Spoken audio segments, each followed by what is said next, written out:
I like your tattoos. What are those numbers on your arm? Oh, that's the date my dad died. He was a fireman. Died in a fire 17 years ago. Oh my God, I'm so sorry. Don't be. It's fine. Knock, knock.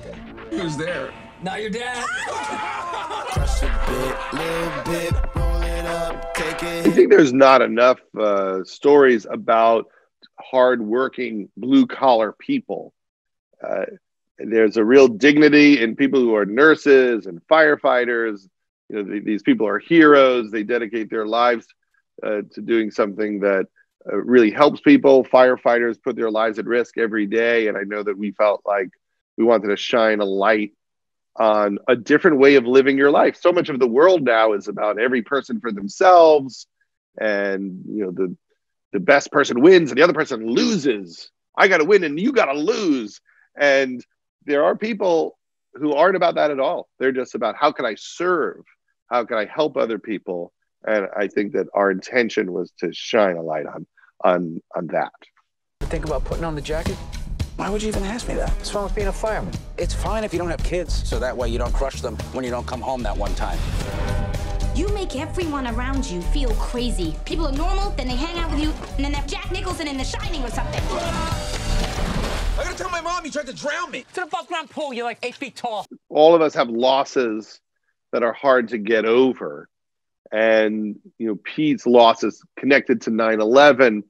And it's hard to move on from because people talk about 9/11 all the time. And I would say to him, you know, my mom died 12 years ago. No one mentions it. So it does give me some space to grieve and get through it. It's not constantly imprinted on me. And so I definitely related to the struggle to decide what you make of something and to grieve and then be able to move on and let go. But he was very honest during the writing process. He never held back. And he's really funny and he's very charismatic. So I felt like there was something great to do with him.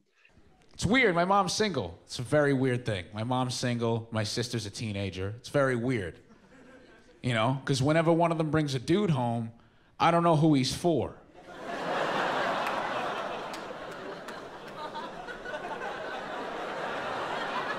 He's also a producer on the movie, and I think that one day he'll probably be a director.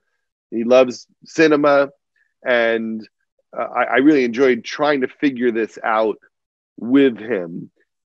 He also has been in therapy since he was 7 years old, so he actually understands his own psychology. So even though some of it is still a struggle for him, he can break it down to you. He can tell you what he's going through, and he has a great perspective on himself. And I think the part of it that was very healthy for him was, in addition to writing his character based on him, he also wrote his mother and his sister. And I think stepping into their shoes to write their voices is what was very cathartic and healing for him in this process. He got to look at himself and consider their lives. And I think that is what helped him heal. You gotta get your shit together. Time is passing by very quickly. Why do you think I smoke weed all the time? So I could slow it down.